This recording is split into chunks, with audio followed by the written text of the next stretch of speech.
studio once again for another Wednesday. I just want to apologize really quickly for all the things that happened last week, the mix-up that we had.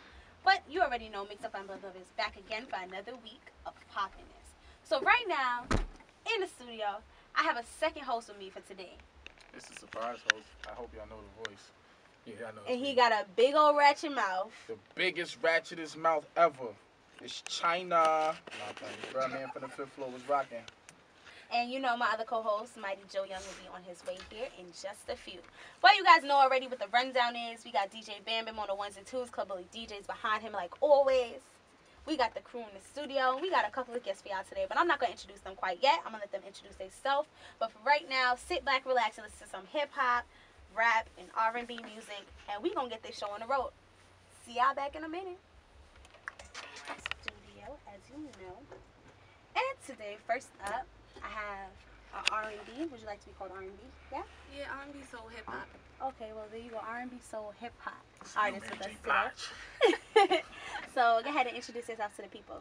What's up, y'all? My name is Malika Esdelle, singer-songwriter out of Brooklyn, Flatbush. Yeah. Yeah! Big up. Flatbush in the building, we lit. We talented, baby. Hey. Poor me doesn't know nothing about Brooklyn, but you know what? I'm a Brooklyn girl now. Next. So, tell everybody a little bit about yourself, like. Well, I'm 21. I've been pursuing my solo artistry since 2012. I came out with the EP and a mixtape so far. So my first EP, that was my solo project that came out October 22nd, 2013. And then I came out with a collective mixtape with a male rapper and a male singer. And right now I'm in the process of working on my next project, but I have a single that just dropped, and I have a video that's dropping soon. Okay. Pretty big stuff, you know. Cool. So tell everybody a little bit about your single. All right, so my single is called Ashes, and it dropped on January 20th, and it's pretty much about, you know, being so in love with someone and not wanting their love to fade. It's like you give anything for this person, and you know, it's a big metaphor. So if you were to lose this person's love, you would fade into ashes. Understandable. So, I guess you picked the right time to have you here. Oh, wow. Seeing as though Valentine's Day is around the corner. You know? Exactly. So what category of singer would you consider yourself as? Would you consider yourself as like the Beyonce, like you could real versatile, or are you strictly the Keisha Cole where it's just straight heartbreak? Mary J. Blige, you know, Crying. Can't find a man. I would say I'm pretty versatile. Like my first project, I had different kind of songs. Like I had the songs where like I said that I did him wrong, you know, like I was asking for forgiveness, and you don't really have females that ask for that. And then I have like my just I don't care kind of song. You're a cheater, huh? No, I'm not. No, I'm not. But I know that us females, we fuck up, we mess up sometimes. Yes, y'all do. So it's real, you know, and I have some songs that are, you know, I have my ballads, I have my party songs, I have all of that. But I say this time around, I'm definitely going in a direction that's more vulnerable, which I kind of stayed away from at first, you know, but I'm letting my guard down. It's a more mature sound, it's darker, more edgy, and I would say that Ashes is a good start. Understandable. And here's my question to you. When you say vulnerable, a lot of people are afraid of being vulnerable. And why do you think that's something that you decide that you want to overcome? Because nobody really wants to be vulnerable. That's not something that somebody willingly says. Well, I mean, you have to keep it real. Like, we could all relate to each other. What's the point of fronting? Like, I can inspire someone. So that's what I look to do. Yeah, pretty much we all get vulnerable at one point or another. And you just have to know how to handle it and not let it control you. Understandable. Yeah. So, I got a question. With your music, like, when you're in the entertainment world, everybody likes to categorize it as it's just entertainment. Do you make music about real life things that you're going through? Do your songs pertain to you, or do all of them pertain to you, or do you just, I'm gonna say this, I'm gonna say that, and then in the interview be like, nah, I didn't really mean that. That ain't about me. Well, I would say both. Both. Mostly make music about anything that a female can relate to. Female can relate to. So even if I haven't been through this specific situation, like I have friends, I have, you know, that I know that have been through it. So I make it about it. If, as I said, if I can inspire then I'm all for that. So basically, you're sort of like a voice. Like, you're the voice for your friends. You're the voice for people around you. More Yes. sort of thing. Other than talking about you per se by yourself. Yeah, and as I said before, like, I like to, touch on topics like, I messed up. A lot of women don't sing about that. So definitely just being that voice for women and owning up to my mistakes or mistakes that women have made, and and that's how I can appeal to males as well, because she's like I have a song called Forgive Me, and a lot of dudes love that song because it's like, yo, you made me want to go back to my ex because you got me in my feelings, you know what I'm saying? Right, So, understandable. yeah. So my question to you is, there's a lot of people who's doing music right now. There's a lot of female artists that's trying to make it. What do you think makes you different? What makes you unique?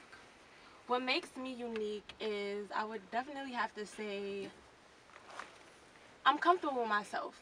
You know what I'm saying? Like, I'm a slender chick. I'm not out here saying that I have to get butt implants and all of this. Like, I'm myself. And people know that I'm comfortable with me. So I say my personality sticks out. And I'm just going to be me. Like, I'm not trying to be something that I'm not. And I would say that I feel like I have a uniqueness. Like, it comes through my music. As I said before, I touch on topics that a lot of females don't. And yeah, I would say my personality and the way that I carry myself is different. Okay. And who inspires you? Like, I know there's somebody that has to inspire, something that has to inspire that keeps you going, because there's always times when you're just like, I'm ready to give up. And what gives you that drive? Well, as far as artists or people? Both.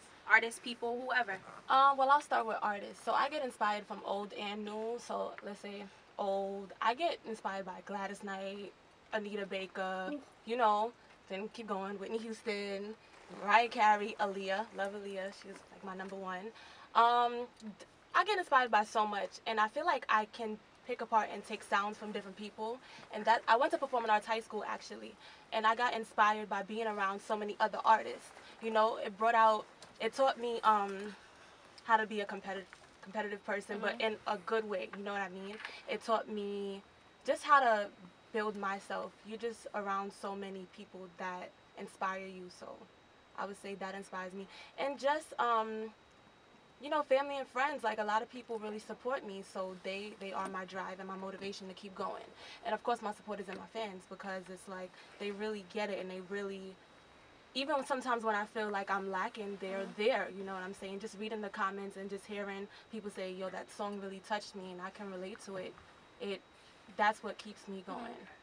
And one of the last questions I want to ask you before we get to a little commercial break is, every person who writes music, I believe, has a certain way that they do music. Like, I know for a fact, when I'm writing or something like that, I'll take my headphones and I'll go outside. I'll sit in a car, or I'll go to the park. Like, do you have a specific space that you go that you feel like you just have a clear head just to write? I would say in my room. I would say I like to concentrate too. I don't like to be around too much like craziness, confusion. Like, I like to be centered in my own space. So I would say throughout the day, I would jot down like notes, different things that I see, and I feel like you can't rush creativity too. So when it hits me, it does hit me, and I'll make sure I have like a recorder, my phone next to me, so I remember the melody. You know what I mean? And that's my writing process. I have one more question for you. All right. I need your honest opinion now. Like, this is real honest. Do you feel like R&B is a lost art right now? And do you feel like, how do I put it? Are you trying to change that back to normal R&B, bring it back to what we consider old R&B, or are you starting to stick with the script like what Rihanna and Trey Songz have kind of the guidelines that they have kind of set out? I can't tell you the last time I heard somebody sing a song that's really like I want to love you, I want to be that person. I was in the crib the other day, I'm bumping Jagged Edge, I'm like, I want a wifey now. Yeah, and then I throw on Trey Songz, like, nah, and you know what it I don't is? want it. Yeah, because he want his cake and he want to eat it too. But Boy, that's that's a whole other fine. situation. And it's sad with this industry too. Like, a lot of times I've debated if I even want to be signed, because it's like I definitely believe in staying true to myself. And as far to answer your question, I feel like, I know so many amazing underground R&B singers that I can't say that R&B music is dying. Maybe what we hear in the mainstream, it's kind of like washed down and not as authentic as it used to be. But I feel like there's so many amazing R&B artists that have that deserve their shine. You know what I'm saying? And I definitely plan on being one of those artists. Why do you think they're not getting that shot though? Is it because mainstream right now is just like this is what we want, this is what we want, this is what we need? Definitely. I feel like Definitely. I mean, I don't think, you know what I think it is, So honestly, what? at least from my perspective, there's not a lot of people that has that drive to be like, I want to go in my car and bump old school. I want to go in my car and listen to that. No, everybody's looking forward to, I want to go outside and twerk and make it jump That's true as and well. make it shake, jiggle, and drop. That's true. Because as the well. thing is, people give you what you're craving for. A lot of people aren't craving for that old school. Nah, but that's when it's nah, when it comes to, that's why I asked, when it comes to you, like you can say all well and all of that, but do you feel like, no, this is what I'm going to do? You're going to hear me regardless of what you just like, do you feel like you could stay away from, like they did it to Keisha Cole? They did. They did it to Keisha Cole. They want to do it to K Michelle. They're doing